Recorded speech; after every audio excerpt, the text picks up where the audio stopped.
Magandang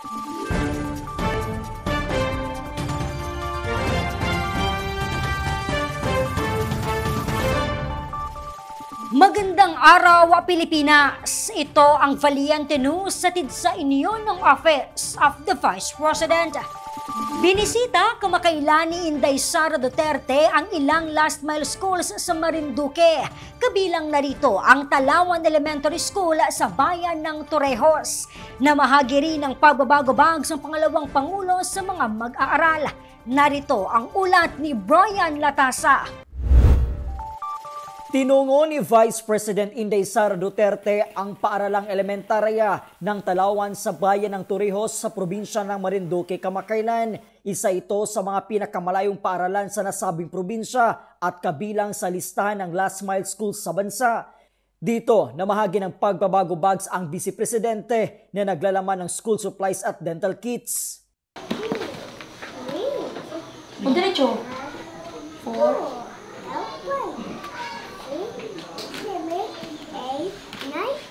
Very good. Perfect.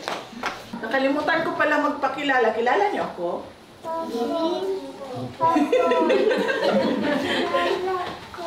Kilala mo ako? Sino ako? Inday Sara. Inday Sara Duterte. Ako yung pangalawang Pangulo ng ating bansa. Pinaalalahanan din ng pangalawang Pangulo ang mga mag-aaral hinggil sa kalagahan ng edukasyon sa ating buhay. Unang-una, kailangan natin mag-aral ng mabuti para makapagtapos ng pag-aaral. Bakit mahalaga yun? Bakit kailangan natin magtapos ng pag-aaral?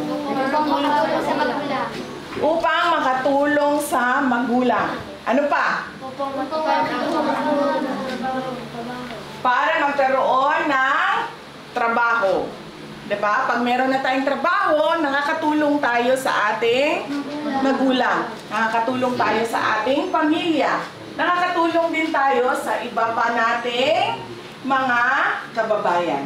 Diba? Okay. Ikinatuwa at ipinagpapasalamat din ng mga guro sa paaralan ang panahon na inilaan ni Inday Sara upang sila ay mabisita. Mula po dito sa bayan ng Torrejos sa probinsya ng Marinduque, ako po si Brian Latasa, ang lahat para sa Diyos, bayan at pamilyang Pilipino. Valiente News. Inday Sara Duterte bumisita sa Argao Elementary School sa Mugbog, Marinduque. Mga kabataan masayang nakipagkwentuhan sa pangalawang Pangulo. Ako si Claudette Loreto para sa makabuluhan, naninindigan at matapang na mga ulat at impormasyon. Maraming salamat.